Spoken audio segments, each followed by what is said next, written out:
வணக்கம். எப்போவுமே கேக் செய்கிறேன்னா இந்த வாட்டி கேக்கை டெக்கரேட் பண்ண ட்ரை பண்ணியிருக்கேன். அதோட ரெசிபி என்னன்னு பார்ப்போம். 220 கிராம் மைதா எடுத்திருக்கேன்.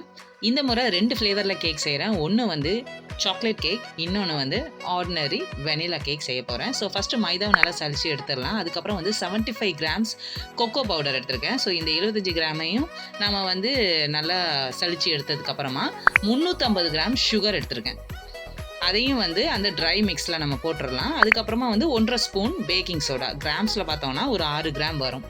அதுக்கப்புறமா 1 ஸ்பூன் பேக்கிங் பவுடர், இது ஒரு 4 கிராம் வரும். இதெல்லாம் போட்டு நம்ம நல்லா இதை மிக்ஸ் பண்ணி எடுத்துக்கலாம். ஸோ அடுத்தது வந்து நம்ம பட்டர் வந்து எடுத்துக்க போகிறோம். 150 கிராம்ஸ் பட்டர் எடுத்திருக்கேன். அதுக்கப்புறமா 2 முட்டை. அந்த பட்டர் வந்து அன்சால்ட்டடாக எடுத்துக்காங்க. ஸோ கடையிலே வந்து நமக்கு வந்து குக்கிங் பட்டர் இருக்கும், அதை எடுத்துக்கலாம். அதுக்கப்புறமா 2 முட்டை, அதை வந்து ஃபுல்லாகவே போட்டுடலாம். ஒயிட் அண்ட் யோக் ரெண்டையும் சேர்த்து வந்து அந்த பட்டர் மிக்ஸ்லேயே நம்ம அதை போட்டுடலாம். அதுக்கப்புறமா வந்து 240 mlக்கு, அதாவது எக்ஸாக்ட்லி ஒரு கப்புக்கு ஒரு 10 ml வந்து கம்மியாக இருக்கும் மில்க் எடுத்திருக்கேன். அதுக்கப்புறமா வந்து காஃபி பவுடர் 2 ஸ்பூன் எடுத்திருக்கேன். 8 கிராம் வரும். அதை வந்து 230 ml ஹாட் வாட்டரில் கலந்துருக்கேன். ஸோ அதுவுமே வந்து ரெண்டையும் சேர்த்ததுக்கப்புறம் ஒரு 240 ml நமக்கு வந்துடும். அதையும் வந்து போட்டு நல்லா பீட் பண்ணி எடுத்துக்கலாம். இந்த மிக்ஸை நம்ம ஏற்கனவே மிக்ஸ் பண்ணி வச்சுருந்தோம்ல, அதோடு சேர்த்து கொஞ்சம் கொஞ்சமாக கலக்கி அதை நல்லா மிக்ஸ் பண்ணி எடுத்துக்கலாம்.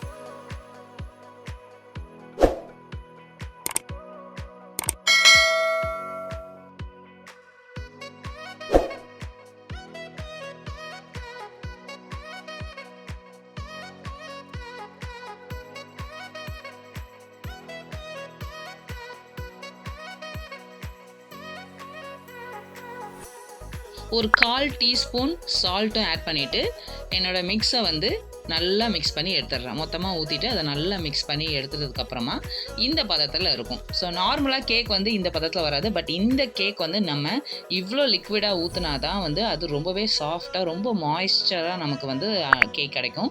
ஸோ நான் 2 பேனில் ஊற்ற போகிறேன். ஸோ அந்த பேனை வந்து ஃபஸ்ட்டு க்ரீஸ் பண்ணிக்கிறேன். பட்டர் போட்டு கொக்கோ பவுடர் போட்டு அதை நல்லா க்ரீஸ் பண்ணி எடுத்துக்கிறேன்.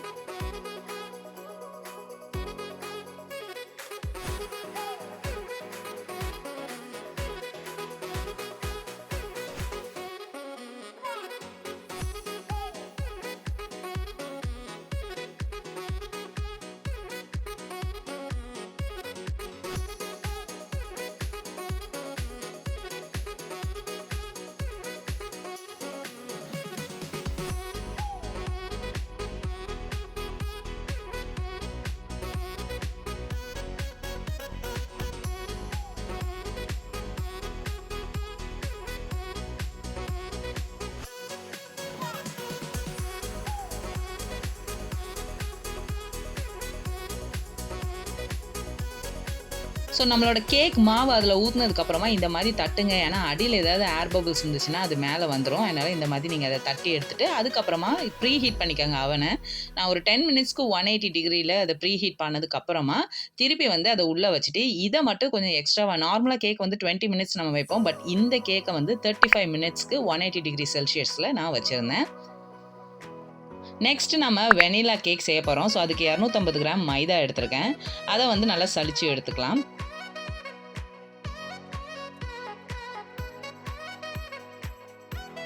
அதுக்கப்புறம் 1 ஸ்பூன் பேக்கிங் பவுடர் அதில் ஆட் பண்ணேன். அதுக்கப்புறம் 1/2 ஸ்பூன் பேக்கிங் சோடாவும் அதில் ஆட் பண்ணியாச்சு. அதை நல்லா மிக்ஸ் பண்ணி நம்ம இப்போ எடுத்துக்கலாம்.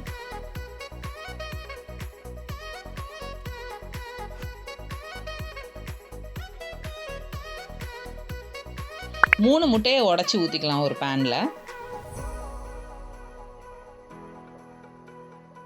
150 கிராம் சுகரும் எடுத்து வச்சுக்கலாம். அதுக்கப்புறம் வெனிலா எசன்ஸ் வந்து 5 ml, ஒரு மூடி அளவு வந்து நம்ம அந்த முட்டையில் ஊற்றி அதை நல்லா பீட் பண்ணி எடுத்துடலாம்.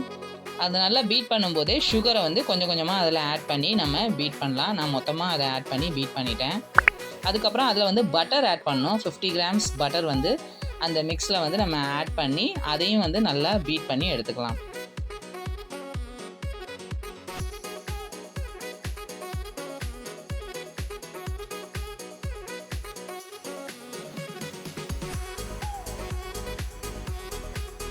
நம்ம மிக்ஸ் பண்ணி வச்சுருந்த இந்த வெட் இன்க்ரீடியண்ட்டை இப்போது ட்ரை இன்க்ரீடியண்ட்டோட நல்லா சேர்த்து அதை நல்லா கலக்கி எடுத்துக்க போகிறோம்.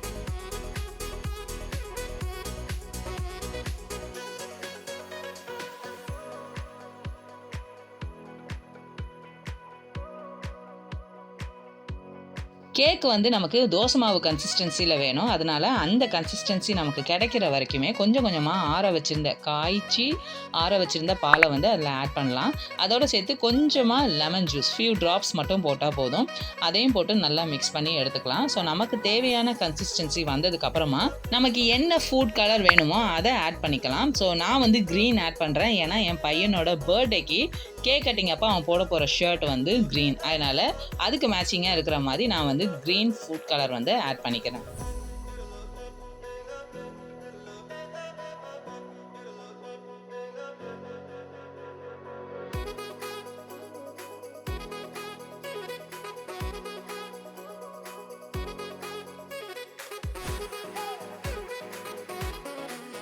ஸோ அது நல்லா மிக்ஸ் பண்ணதுக்கப்புறமா பட்டர் பேப்பர் போட்ட பேனில் வந்து நல்லா அதை ஊற்றி நான் வந்து 180 டிகிரி செல்சியஸில் 20 மினிட்ஸ் வந்து இதை வேக வச்சு எடுக்க போகிறோம்.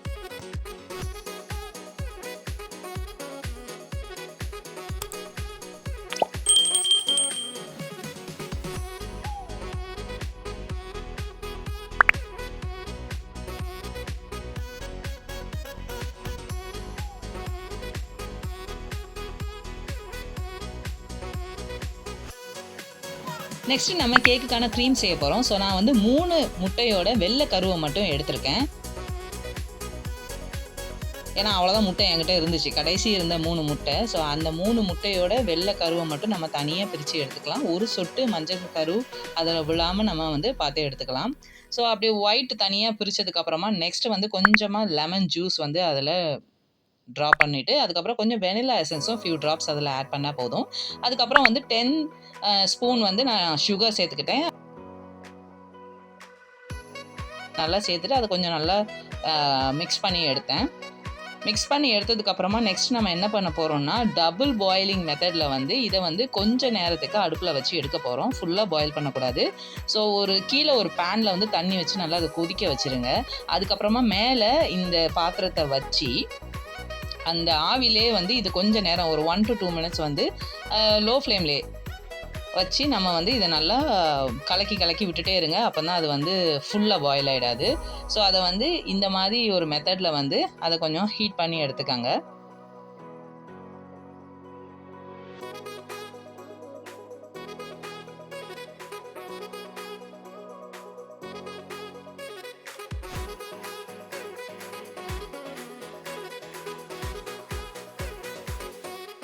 ஒரு 1 to 2 மினிட்ஸ்க்கு அப்புறமா நான் என்ன பண்ணேன்னா அதை வந்து இன்னொரு பாத்திரத்தில் அதை மாற்றிட்டு இந்த கன்சிஸ்டன்சி வந்தோடனே எடுத்துருங்க. அந்த பாத்திரத்துக்கு மாற்றினதுக்கப்புறமா அதை நல்லா பீட்டர் வச்சு நல்லா பீட் பண்ண ஆரம்பித்தேன்.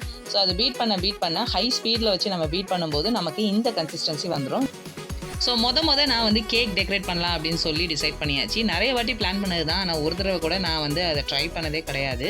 பட் இந்த வாட்டி வந்து நான் வந்து கேக் டெக்கரேட் எப்படியும் பண்ணிடணும் அப்படின்னு சொல்லி டிசைட் பண்ணி கேக்கெல்லாம் பேக் பண்ணி எடுத்தாச்சு. பட் டெக்கரேஷன் எந்த அளவுக்கு வந்திருக்கு அப்படின்னு சொல்லி நீங்களே பாருங்கள். ஸோ எனக்கு தெரிஞ்ச மாதிரி வந்து நான் வந்து அதை ஷேப்புக்கு கட் பண்ணேன். ஆக்சுவலாக இந்த மாதிரி நம்ம பண்ணக்கூடாது, கரெக்டான ஷேப்பை வச்சு அதுக்கப்புறம் வந்து அதை கட் பண்ணி எடுத்துகிட்டு இருக்கணும். பட் நான் கிட்டத்தட்ட ஒரு ரவுண்ட் ஷேப்புக்கு அதை கொண்டு வந்துட்டேன்.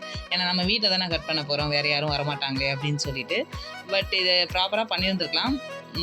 நான் வந்து என்ன பண்ணேன்னு நினச்சிங்கன்னா இந்த மாதிரி சாக்லேட் கேக்ஸை 2 பீஸாக கட் பண்ணிவிட்டு அதுக்கப்புறம் அந்த க்ரீன் கேக்கையும் 2 பீஸாக கட் பண்ணிவிட்டு ஒவ்வொரு லேயராக வச்சு அதுக்கு மேலே நான் வந்து க்ரீம் அப்ளை பண்ண ஆரம்பித்தேன். ஸோ ஃபஸ்ட்டு க்ரீன் வச்சு அதுக்கு மேலே க்ரீம் அப்ளை பண்ணிவிட்டு அதுக்கு மேலே சாக்லேட் கேக் வச்சு திருப்பி வெனிலா கேக் வச்சு அதுக்கு மேலே திருப்பி சாக்லேட் கேக் வச்சு அதுக்கப்புறம் ஒரு சின்ன மோல்டில் வந்து ஊற்றி வச்சுருந்தோம்ல அந்த கேக்கை அதுக்கு மேலே வச்சுட்டேன்.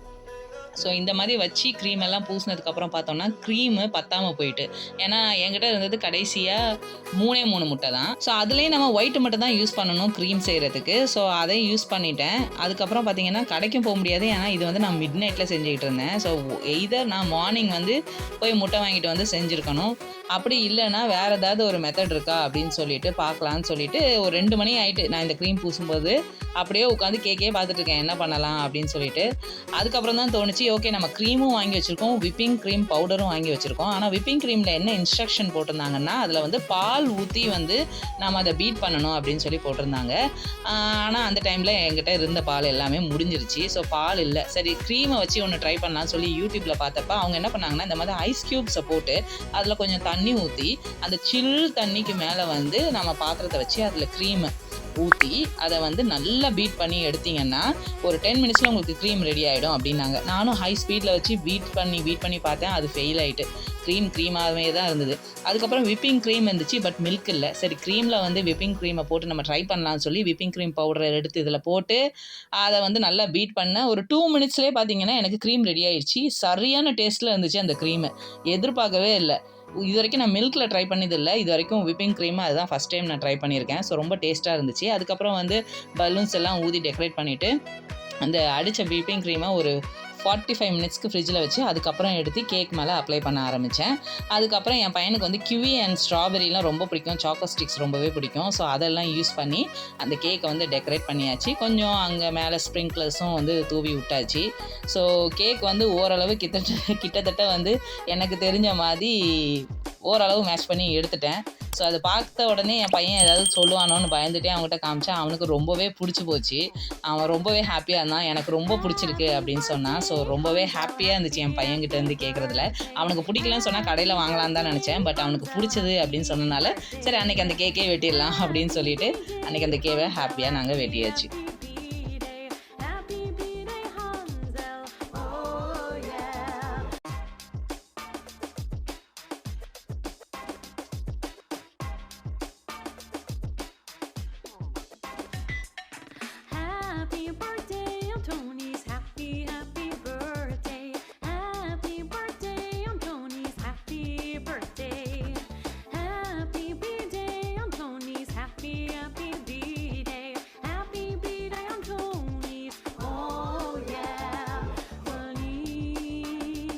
கேக்கோட ஷேப் எதிர்பார்த்த மாதிரி வரலனாலும் டேஸ்ட்டு நிஜமாவே ரொம்ப நல்லா இருந்துச்சு. அன்னைக்கே வந்து கேக்கு ஃபுல்லாக காலி ஆயிடுச்சு. பக்கத்து வீட்டுக்காரங்களுக்குலாம் டிஸ்ட்ரிபியூட் பண்ணது போக மீதி இருந்ததை என் பசங்களே சுற்றி காலி பண்ணிட்டாங்க. ஸோ ரொம்பவே டேஸ்ட்டாக இருந்துச்சு. ஸோ நீங்களும் இதை ட்ரை பண்ணி பாருங்கள்.